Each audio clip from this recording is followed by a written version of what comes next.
എൻ്റെ പേര് ഡോക്ടർ ശിവകുമാർ. ഞാൻ കിയ ഫാമിലിയിൽ പുതുതായി ജോയിൻ ചെയ്ത ഒരാളാണ്. ഇപ്പം എന്നെ സംബന്ധിച്ചിടത്തോളം യാത്രകൾ ഇഷ്ടപ്പെടുന്ന ഒരാളാണ്.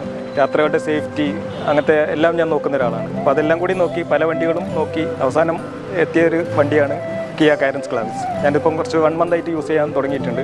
വളരെ കംഫർട്ടബിൾ ആയിട്ടുള്ളൊരു വണ്ടിയാണ്. അപ്പോൾ അതുകൂടാതെ തന്നെ നിങ്ങളുടെ സ്റ്റാഫിൻ്റെ ഭാഗത്തു നിന്നുള്ള സപ്പോർട്ടാണെങ്കിലും ഓൾ ടീമിൻ്റെ ഭാഗത്തു നിന്നുള്ള സപ്പോർട്ടായാലും that was extraordinary. Okay, അപ്പം എല്ലാ ഡോക്ടേഴ്സിനും എന്താ പറയുക, ആസ് എ ഡോക്ടർ ഞാൻ സജസ്റ്റ് ചെയ്യുന്നു. And happy doctors day to all.